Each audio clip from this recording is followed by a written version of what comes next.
Trucks rumble through our state every day, but what they leave behind may now be closely controlled. We'll explain coming up. Some people say they missed that Las Vegas missed the Millennium Party this past New Year's Eve. The Valley may be ready to make up for it this year. The mob is credited with creating the Las Vegas Strip, but a major mob boss may be responsible for the entire Silver State. George Knapp has an exclusive investigation. You are watching Channel 8's Eyewitness News, Southern Nevada's #1 newscast at 6 o'clock. Good evening. Thanks for joining us. It may be up to the Florida Supreme Court to decide the next president of the United States. The court heard arguments this afternoon about whether manual recounts should be included in the state total. The justices aren't expected to make a decision today. They're already considering the case, however. The Gore campaign argued to include hand-counted ballots from 3 heavily Democratic counties in the certified election results. The Bush campaign argued that those counties shouldn't be allowed to change the vote. Public officials have a responsibility to count and recognize the votes of all Floridians who voted in this presidential election.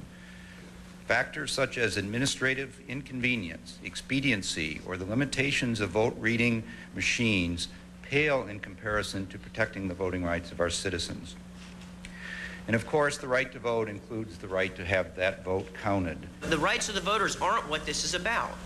This is about the crafty use of a statutory scheme in an attempt to skew election results.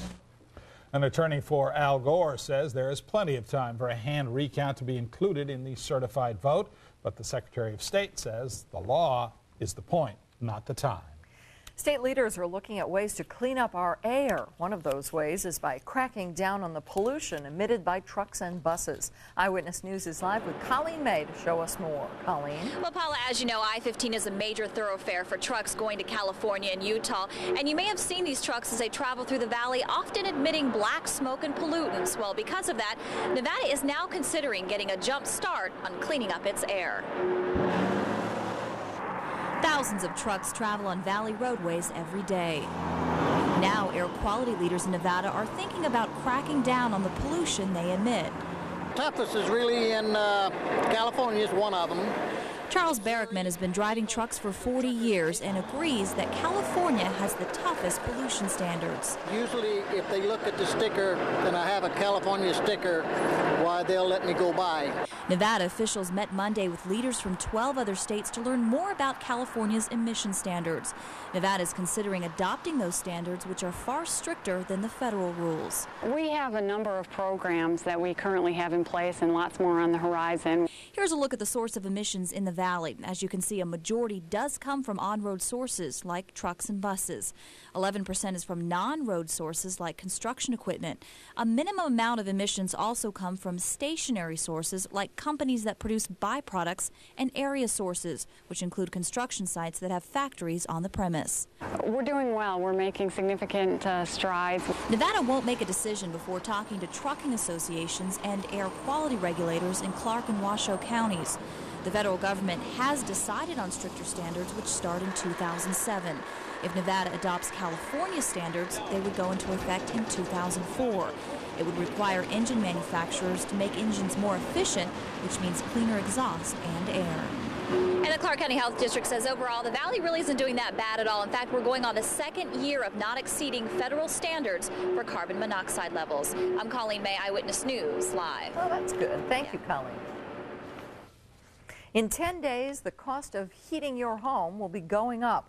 On December 1st, rates for Southwest gas customers will go up. The typical customer will have to pay $3.69 more per month.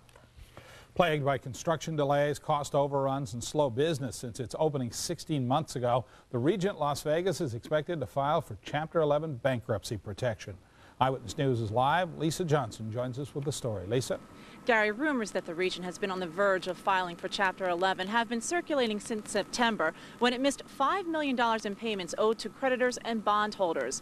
Now, Eyewitness News has exclusively learned that the Regent's attorneys have been involved in reorganization meetings all day and are seriously considering the option of filing voluntarily for Chapter 11.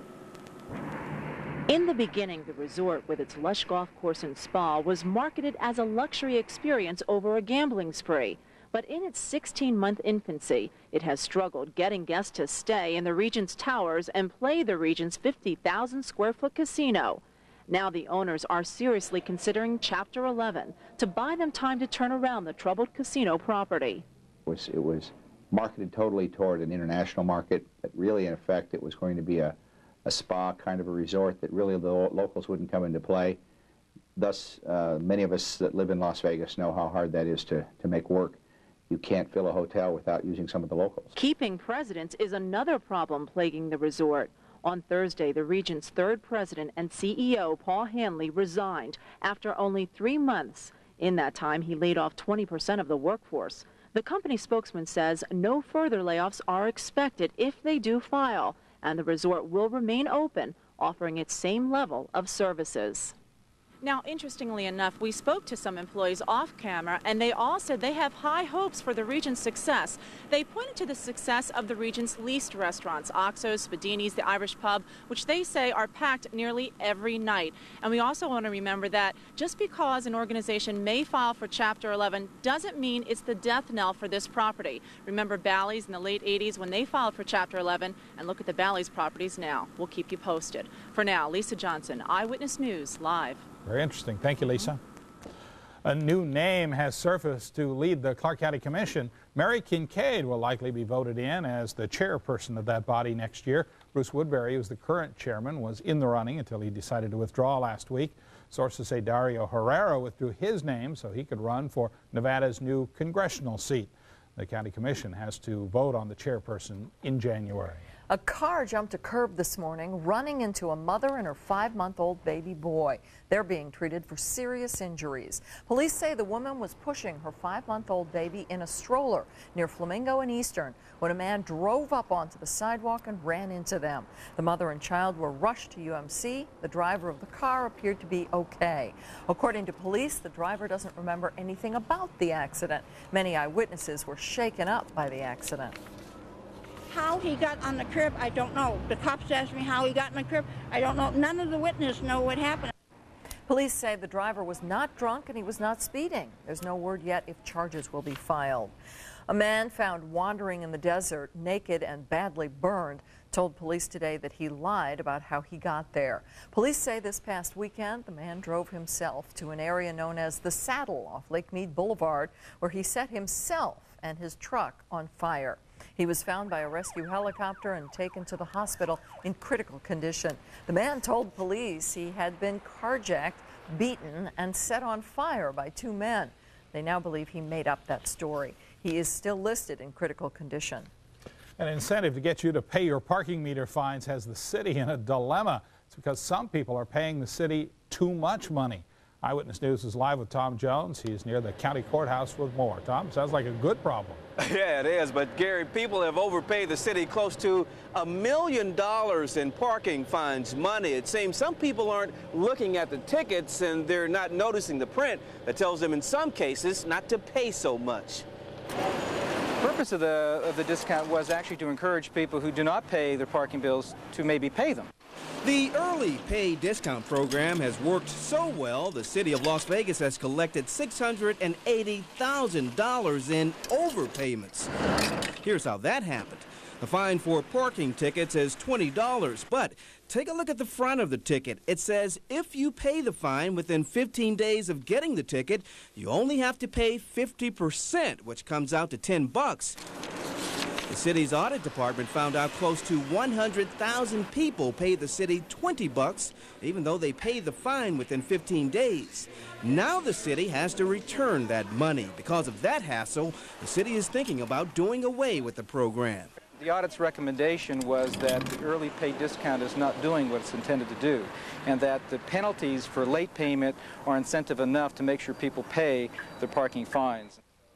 Now, we spoke to some people who had to pay parking fines, and they say that what the city should do is, instead of getting rid of the discount program, what the city should do is put on the tickets that any overpayments will be kept by the city. Now, a public meeting is scheduled for December 4th at City Hall on this issue. Tom Jones, Eyewitness News, live. Sounds like $1 million idea. Thank you, Tom. Here is something you just do not see very often. This car in a backyard swimming pool. It happened in North Las Vegas about 3 o'clock this afternoon. Police say a woman drove the car into the pool at the home on Pony Express Drive. She apparently wasn't hurt. No word yet on just how the whole thing happened. Dog's wondering why it's not getting yelled at like he does every time he's in the pool. Paris, London, and New York all thrilled the world with spectacular fireworks last New Year's Eve. Coming up, we'll show you what Las Vegas has planned for the big party this year. First, though, we want to check in with Kevin Janison. Got any fireworks in the weather department over there? Not yet, but we're waiting as we get toward the Thanksgiving holiday, Gary. We do have some changes in store for us as we get toward the long holiday weekend. A couple of different weather systems taking aim at southern Nevada. We'll tell you how that's going to impact your plans, too. In fact, a complete look at the 7-day forecast, that's just a couple minutes away. Eyewitness News will be back in 60 seconds. You're watching Eyewitness News with Paula Francis and Gary Waddell. This portion of Eyewitness News is brought to you by Raley's, the stores famous for fine meat and produce.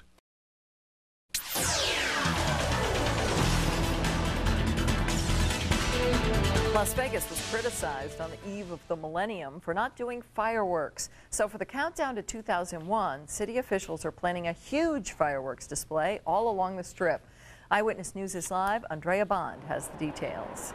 Well, the city police and fire officials spent the afternoon testing a wide range of fireworks for those upcoming New Year's celebrations. We're told those celebrations are not a done deal as of yet, but everyone is optimistic.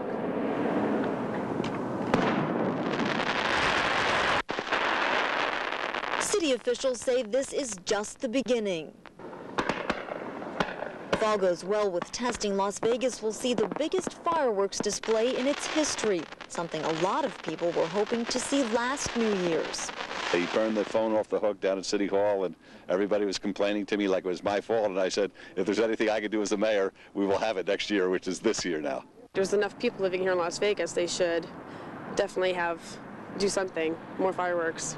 But the New Year's celebration is not set in stone. Although fireworks are a favorite, they could prove to be a logistical nightmare.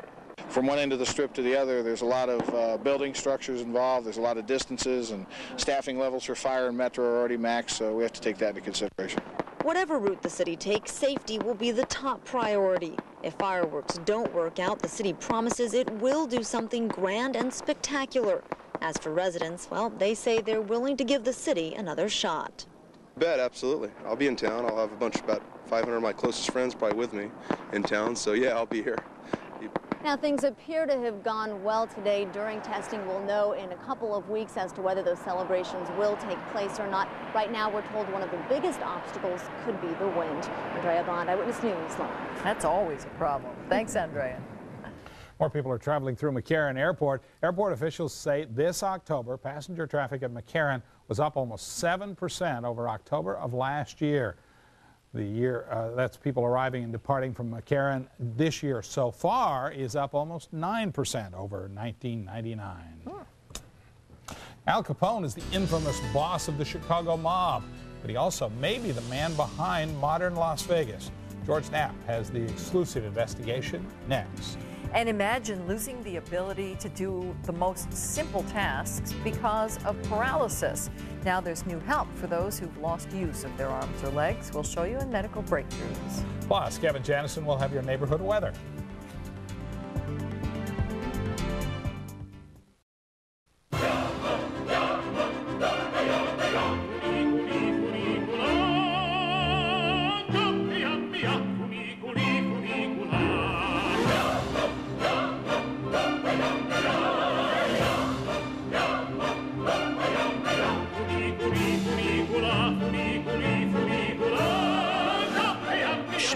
Dining, old world tradition, new holiday cheer. The Grand Canal Shops at the Venetian.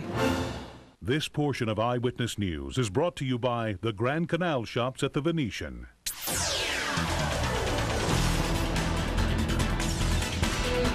Common knowledge that organized crime interests played a major role in building Las Vegas into the tourist mecca it is today, but it's possible that mobsters played a role in getting gambling legalized in the first place. Some interesting connections have surfaced between a prominent club owner of the 30s and the infamous Al Capone. George Knapp of the I-Team has the story. An elegant gold watch with a simple engraved message dated 1928 may hold the key to the history of modern Nevada. The message reads simply, Frank Amici Alphonse, which roughly means Frank and Al are friends. The Al in question, though, is none other than Al Capone, king of the bootleggers, nemesis of Eliot Ness, suspected architect of the St. Valentine's Day massacre.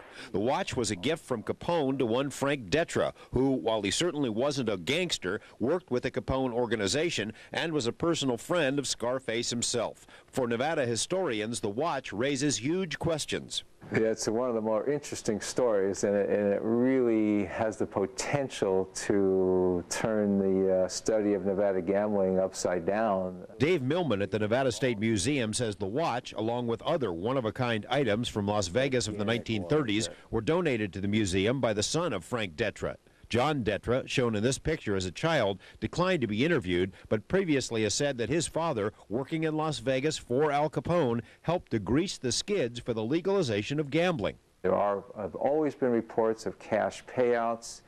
There are reports that it was the Capone organization that made some of those cash payouts to help get the Nevada gambling legislation approved in 1931. The accepted historical view is that Nevada businessmen, hungry for something new, pushed for legal gambling on their own, and that organized crime interests didn't filter into the state until years later. The watch at least raises questions about that view, even though there's no solid proof. Frank Detra moved to Las Vegas from Chicago in the late 20s and opened up the town's first swank nightclub on what is now the site of the Frontier Hotel, the Paradise. The club featured bootleg booze, fancy meals, and backdoor gambling. It wasn't for another 10 years that the Strip's first hotel casino opened. John Detra says when his family first moved to Nevada, his father scouted out new business opportunities for Capone, adding that he personally witnessed cash payoffs made by his father to influential people in the state.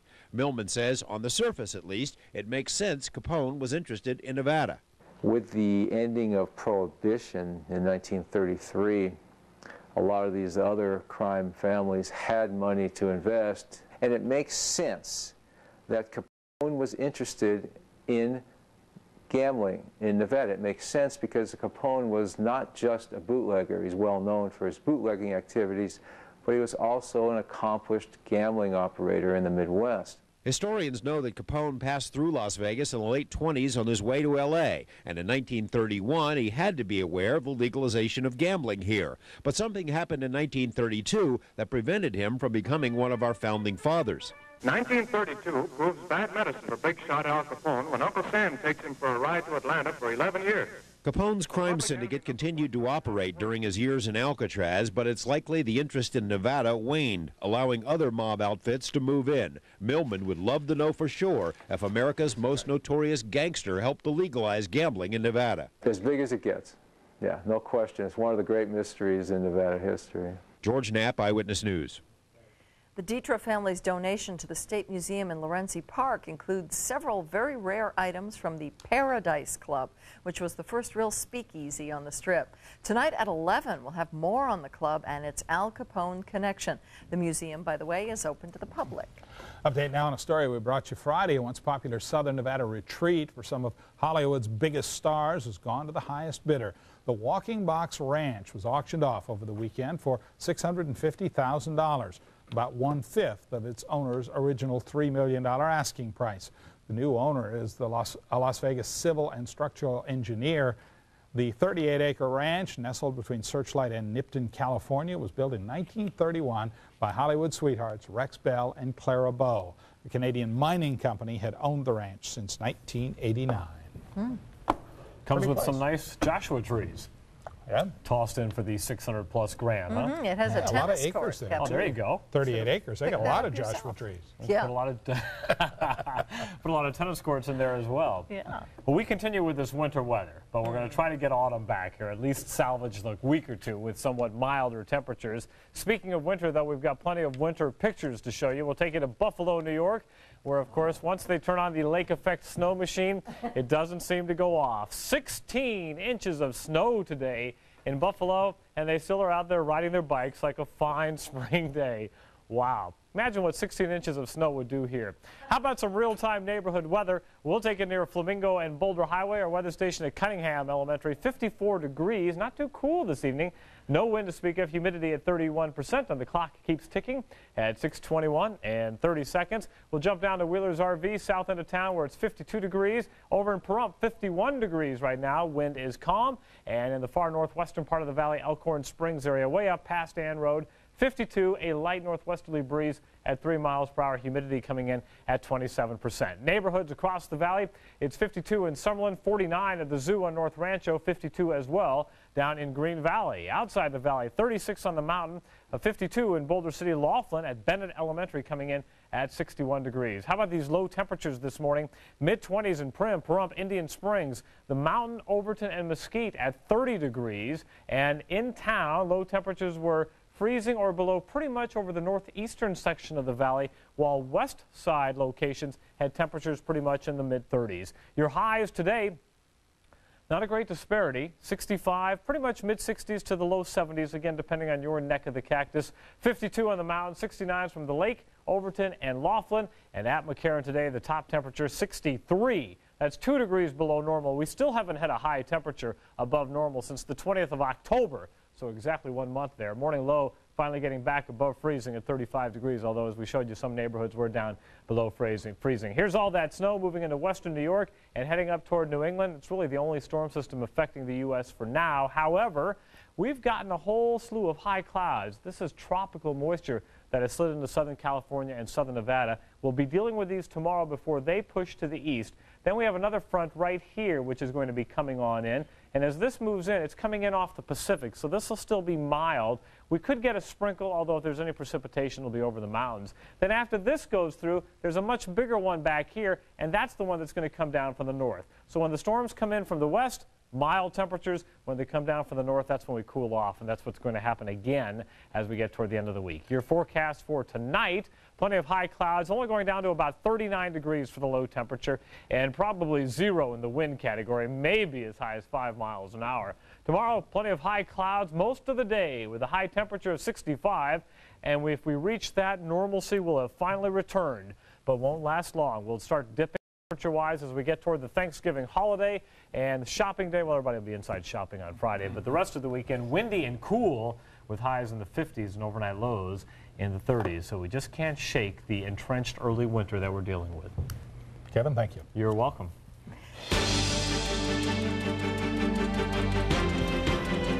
People who have had strokes are often partially paralyzed and unable to perform everyday tasks. Now researchers are using electrical stimulation to get movement back into patients' limbs. That's tonight's Medical Breakthroughs. There are some things Leslie McClellan knows he will never be able to do. Trying to do any food preparation with all these crazy plastic things, trying to open those, which are hard to do with 2 hands sometimes. With 1 hand, it's impossible. But he can do things now he didn't think possible. The progress, even in the last year, has just been great as far as I'm concerned. Leslie watched his father wither away after a stroke. When Leslie had one, he vowed not to do the same. Every minute of every day, I took every ounce of energy I could. But I mean, I really tried to get up and walk. He regained movement in his hand by using a new type of therapy. So we have one more electrode that we put on the back of your arm.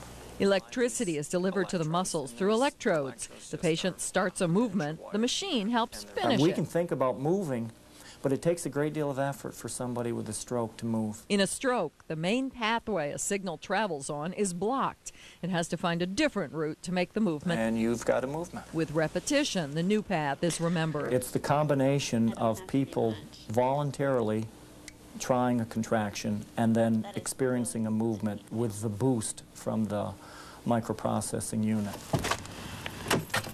Leslie still can't move as easily as before the stroke, but he says he's seen a great improvement. This certainly has helped me. And the more he uses it, the better it gets. Patients have to have some movement in their hands for the treatment to be effective. Doctors are currently testing the treatment on patients who have had a stroke more than a year ago and who cannot be helped anymore by traditional therapy.